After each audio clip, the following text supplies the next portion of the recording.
जय श्री राम, जय हनुमान जी, जय विष्णु जी भक्तों। पिछली वीडियो में हमने पुत्रदा एकादशी की शुभ मुहूर्त तिथि, महत्व, पूजन सामग्री और किस प्रकार इसे करना चाहिए इसका वर्णन किया था। आज की वीडियो में हम पुत्रदा एकादशी की व्रत कथा का श्रवण करेंगे। व्रत कथा के बिना पुत्रदा एकादशी का व्रत अधूरा है, इसलिए हमें व्रत के दिन इसकी कथा जरूर सुननी चाहिए। युधिष्ठिर ने श्री कृष्ण से पूछा कि हे भगवान, मैंने श्रावण मास के कृष्ण पक्ष की कामिका एकादशी का सविस्तार वर्णन आपसे सुना। अब आप मुझे श्रावण शुक्ल एकादशी का नाम क्या है और इसकी व्रत कथा को मेरे लिए कहिए। तो मधुसूदन कहने लगे कि इस एकादशी का नाम पुत्रदा एकादशी है। इस एकादशी को पवित्रा एकादशी भी कहा जाता है। पुत्रदा एकादशी व्रत करने वाले व्यक्ति को पूजा के बाद श्रावण पुत्रदा एकादशी व्रत की कथा ज़रूर सुननी चाहिए। ऐसा करने से ही व्रत पूर्ण माना जाता है और आपकी सारी मनोकामनाएं पूर्ण होती हैं। अब आप शांतिपूर्वक इसकी कथा सुनिए। इसके सुनने मात्र से ही वाजपेयी यज्ञ का फल मिलता है। द्वापर युग के आरंभ में महिष्मती नाम की एक नगरी थी, जिसमें महिजीत नाम का एक राजा राज्य करता था। लेकिन पुत्रहीन होने के कारण राजा को राज्य सुखदायक नहीं लगता था। उसका मानना था कि जिसके संतान ना हो उसके लिए यह लोक और परलोक दोनों ही दुखदायक होते हैं। पुत्र सुख की प्राप्ति के लिए राजा ने अनेक उपाय किए, परंतु राजा को पुत्र की प्राप्ति नहीं हुई। वृद्धावस्था आती देखकर राजा ने प्रजा के प्रतिनिधियों को बुलाया और कहा, हे प्रजाजनों, मेरे खजाने में अन्याय से उपार्जित किया हुआ धन नहीं है, न मैंने कभी देवताओं तथा ब्राह्मणों का धन छीना है। किसी दूसरे की धरोहर भी मैंने नहीं ली। प्रजा को पुत्र के समान पालता रहा। मैं अपराधियों को पुत्र तथा बांधुओं की तरह दंड देता रहा। कभी किसी से घृणा नहीं की, सबको समान माना है। सज्जनों की सदा पूजा करता हूँ। इस प्रकार धर्मयुक्त राज्य करते हुए भी मेरे पुत्र नहीं हैं, सो मैं अत्यंत दुख पा रहा हूँ। इसका क्या कारण है? राजा महिजीत की इस बात को विचारने के लिए मंत्री तथा प्रजा के प्रतिनिधि वन को गए। वहाँ बड़े बड़े ऋषि मुनियों के दर्शन किए। राजा की उत्तम कामना की पूर्ति के लिए किसी श्रेष्ठ तपस्वी मुनि को वो देखते रहे।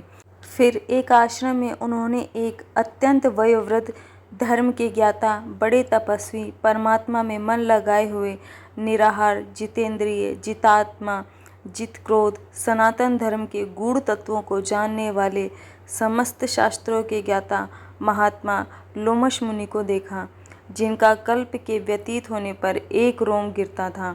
सबने जाकर ऋषि को प्रणाम किया। उन लोगों को देखकर मुनि ने पूछा कि आप लोग कौन और किस कारण से आए हैं? निसंदेह मैं आप लोगों का हित करूंगा। मेरा जन्म केवल दूसरों के उपकार के लिए हुआ है, इसमें संदेह मत करो। लोमश ऋषि के ऐसे वचन सुनकर सब लोग बोले, हे महर्षि, आप हमारी बात को जानने में ब्रह्मा से भी अधिक समर्थ हैं, अतः आप हमारे इस संदेह को दूर कीजिए। महिष्मतीपुरी का धर्मात्मा राजा महिजीत प्रजा का पुत्र के समान पालन करता है, फिर भी वह पुत्रहीन होने के कारण दुखी है। उन लोगों ने आगे कहा कि हम लोग उनकी प्रजा हैं, अतः उसके दुख से हम भी दुखी हैं। आपके दर्शन से हमें पूर्ण विश्वास है कि हमारा संकट अवश्य ही दूर हो जाएगा, क्योंकि महान पुरुषों के दर्शन मात्र से अनेक कष्ट दूर हो जाते हैं। अब आप कृपा करके राजा के पुत्र होने का उपाय बताएं। यह वार्ता सुनकर ऋषि ने थोड़ी देर के लिए नेत्र बंद किए और राजा के पूर्व जन्म का वृतांत जानकर कहने लगे कि यह राजा पूर्व जन्म में एक निर्धन वैश्य था। निर्धन होने के कारण इसने कई बुरे कर्म किए। यह एक गांव से दूसरे गांव व्यापार करने जाया करता था। एक समय ज्येष्ठ मास के शुक्ल पक्ष की द्वादशी के दिन मध्याह्न के समय, जबकि वह 2 दिन से भूखा प्यासा था, एक जलाशय पर जल पीने गया। उसी स्थान पर एक तत्काल की ब्याई हुई प्यासी गाय जल पी रही थी। राजा ने उस प्यासी गाय को जल पीते हुए हटा दिया और स्वयं जल पीने लग गया। इसलिए राजा को यह दुख सहना पड़ा। एकादशी के दिन भूखा रहने से वह राजा हुआ और प्यासी गाय को जल पीते हुए हटाने के कारण पुत्र वियोग का दुख सहना पड़ रहा है। ऐसा सुनकर सब लोग कहने लगे कि हे ऋषि, शास्त्रों में पापों का प्रायश्चित भी लिखा है, अतः जिस प्रकार राजा का यह पाप नष्ट हो जाए, आप ऐसा उपाय बताइए।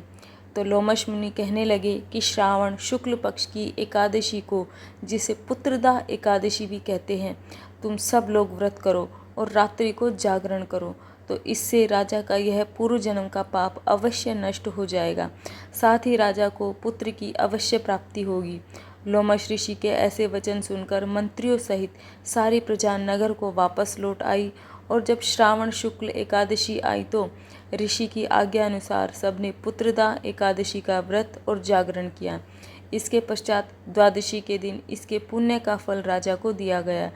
उस पुण्य के प्रभाव से रानी ने गर्भ धारण किया और प्रसव काल समाप्त होने पर उसको एक बड़ा तेजस्वी पुत्र उत्पन्न हुआ।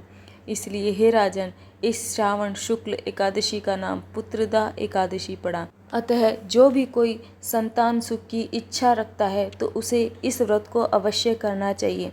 इसके महात्म्य को सुनने से सब मनुष्य सब पापों से मुक्त हो जाता है और इस लोक में संतान सुख भोग कर परलोक में स्वर्ग को प्राप्त होता है। तो इस प्रकार श्री कृष्ण ने युधिष्ठिर को पुत्रदा एकादशी की व्रत कथा को सुनाया। अतः संतान सुख की चाह रखने वाले व्यक्ति इस व्रत को पूरे विधि विधान से करे तो आपकी मनोकामना अवश्य ही पूर्ण होगी। भगवान विष्णु जी आपकी मनोकामना को शीघ्र पूरा करेंगे।